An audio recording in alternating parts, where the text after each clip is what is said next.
Summer, put the book down. Do you want to talk? No, it's really interesting. I can't. What would be more interesting than boys? This story, Alicia, it is so good. It's called We So Seldom on Love, and it's so interesting. You have to read it. Fine, give me the book.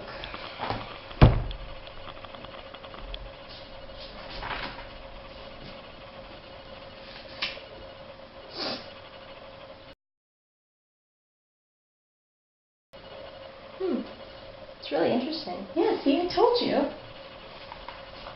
Alright. Better than boys, if you ask me. Yeah, it is, actually. Yeah. Has some disturbing points, but still very interesting. Yeah, very disturbing. So, Alicia, after reading one of your Canadian short stories, what did you think of the book? I think it was really good. There was a lot of weird twists and turns in the book, and there was some disturbing points, but it's actually really enjoyable. What did you think We So Seldom on Love was really about? It's about a woman, beautiful female necrophile, who is obsessed with the moment that life turns to death and begins an intense relationship with a medical student that leads to tragedy. The narrator is a woman who is attracted to cadavers in a way you wouldn't believe, and death. She is a necrophile, and it's all about the joy of extremes, life and death, and blood, which in her eyes signifies life. I totally agree with you on that blood thing. In this story, blood and life have a lot of comparison towards one another. Blood is an ongoing thing we need in our system. However, once blood stops working, it leads to death, which is what she was attracted to all along. She's attracted to the dead, which is quite frightening, to be honest. A quote in the story that really had me intrigued was, "I used to dance for dead men, too.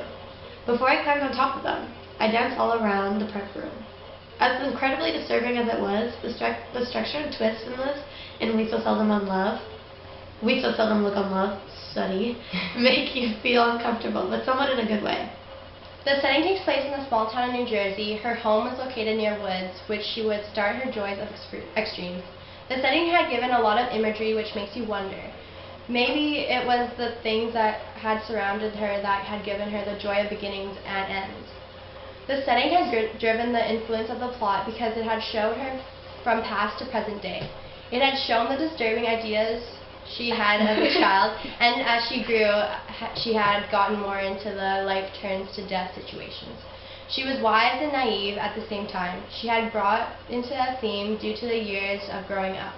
She had started out acting naive, however, she had transitioned into becoming a wise woman. She had realized later on more things about herself and the world that has surrounded her. The setting takes place in a small town in New Jersey. Her home was located near woods, which she would start her joys of extremes.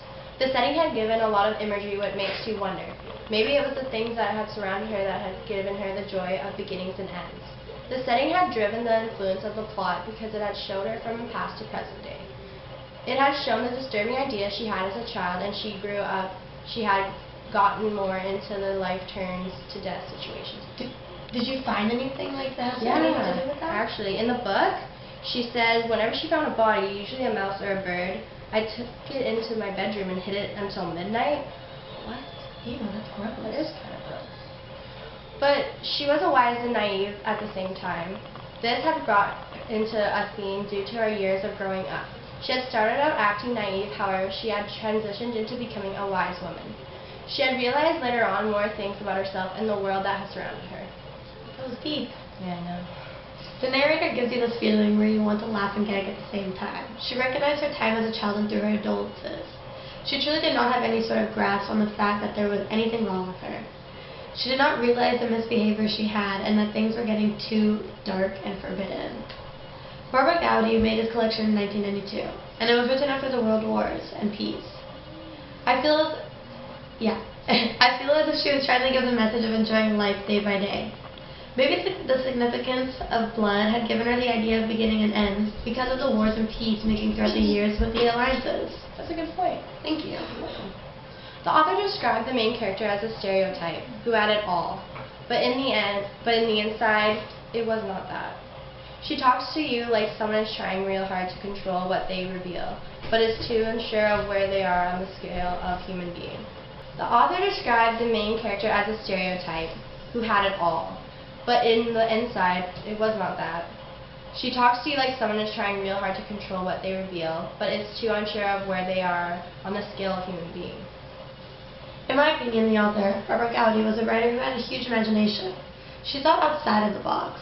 She gave readers this feeling where you barely even know what it was. Well, at least for us, right? Yeah. The author was born during the war era. The significance may have given her the idea of those obsessive moments. She, in quote, said in an interview, "I like writing about people who aren't like me. When I lie in bed at night, I think about my neighbors or what people I've seen on the street or what they might be doing. Humans still seem to excite me." Quote. In our opinion, after finding what the story was all about, we both realized that it was more interesting than uncomfortable. Her stories would give you the chills, somewhat good, somewhat bad, but they are intentionally amazing stories to read, right? Yeah. We both really enjoyed the story. We thought it was disturbing, but quite interesting, like we said before. Yeah.